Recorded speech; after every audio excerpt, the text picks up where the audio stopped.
Shalom, selamat pagi Bapak Ibu yang dikasihi Tuhan dimanapun Anda berada. Kita akan dengar-dengaran firman Tuhan di pagi hari ini. Mari sebelum kita mendengarkan firman Tuhan, kita bersatu di dalam doa. Mari Bapak Ibu kita bersatu di dalam doa. Sungguh besar kasih-Mu dalam hidup kami ya Tuhan. Hari ini kami boleh bangun di pagi hari dengan keadaan segar. Kami berdoa Tuhan untuk kehadiran-Mu di tengah-tengah kami, dalam kami melakukan setiap aktivitas kami di pagi hari ini. Tuhanlah yang membimbing, Tuhanlah yang menjaga kami, agar kami boleh menyelesaikan hari ini sudah seturut dengan kehendak Tuhan. Bagi saudara-saudara kami yang sedang sakit atau kelemahan tubuh, kiranya Tuhan menjamah mereka dan menyembuhkan mereka. Terima kasih Bapa, di dalam nama Tuhan Yesus kami berdoa. Amin. Baik Bapak Ibu yang dikasihi Tuhan, judul kita pada renungan pagi hari ini adalah Sang Pendoa. Sang Pendoa. Landasan firman diambil dari Matius 14 ayat 23. Dan setelah orang banyak itu disuruhnya pulang, Yesus naik ke atas bukit untuk berdoa seorang diri.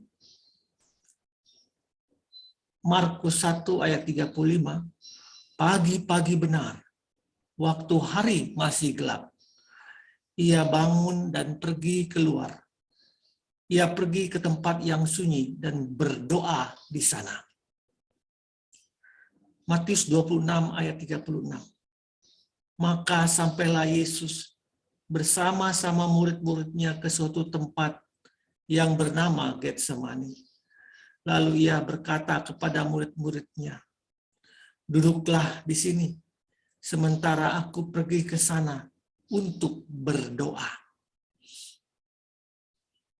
Bapak Ibu yang dikasihi Tuhan, salah satu fakta yang tidak bisa dipungkiri adalah bahwa pribadi Tuhan Yesus mempunyai kebiasaan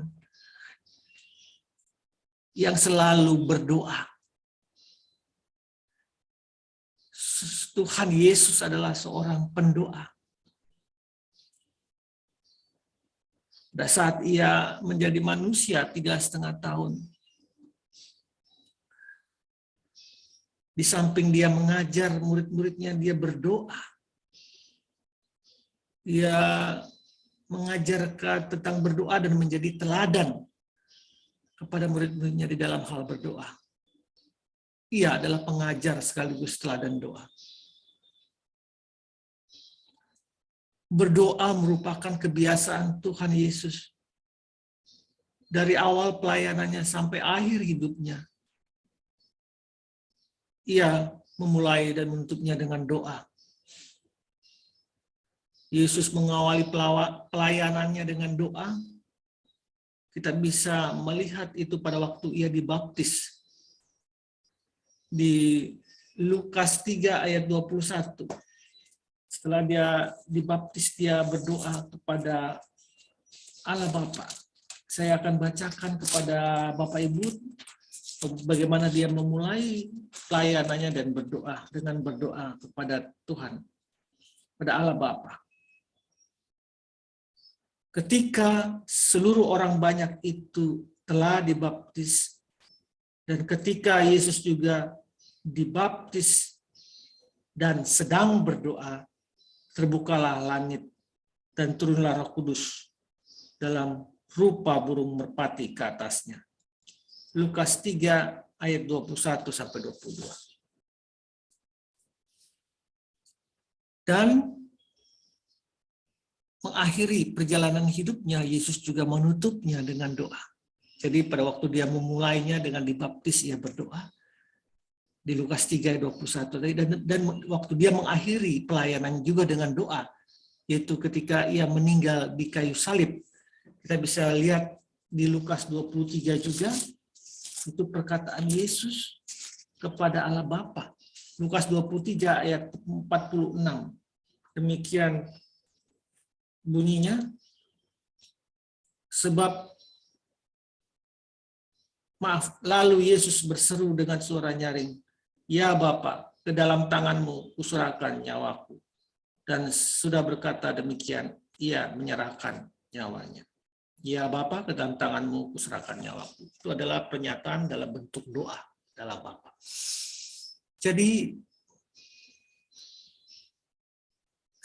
tercatat di dalam firman Tuhan, Yesus berdoa dari awal sampai akhir pelayanannya.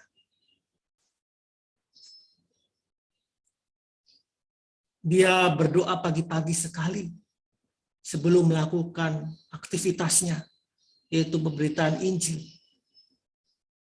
Dan dia menutupnya juga dengan doa setelah dia melayani, memberikan makan 5.000 orang, kemudian malamnya dia berdoa.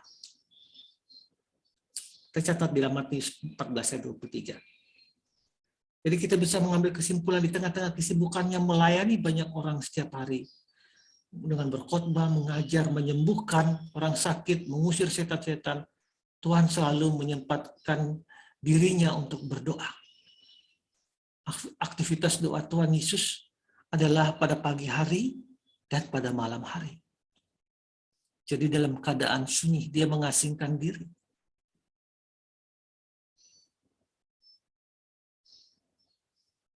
Akan tetapi Yesus mengundurkan diri ke tempat-tempat yang sunyi dan berdoa. Lukas 5 ayat 16. Bapak Ibu, apa yang mau dikatakan oleh firman ini?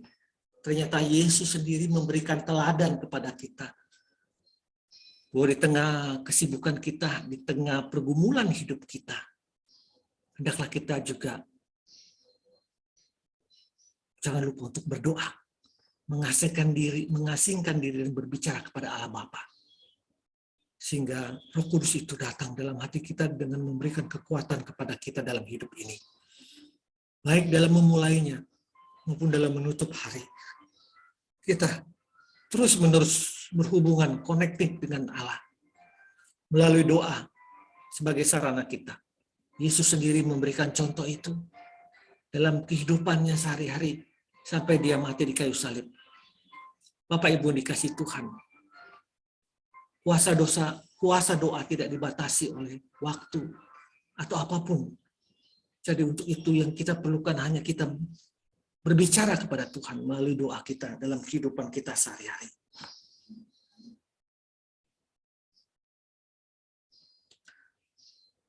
Biarlah perenungan kita pada pagi hari ini boleh menyatakan bahwa memang kita memerlukan doa di dalam hidup kita.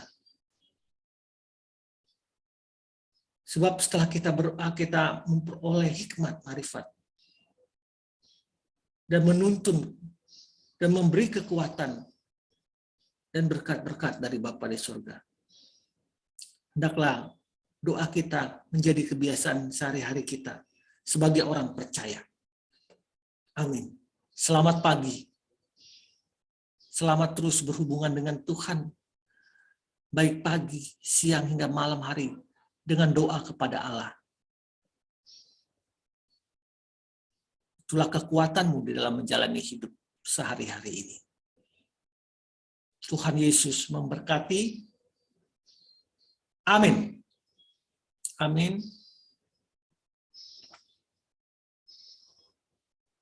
Amin.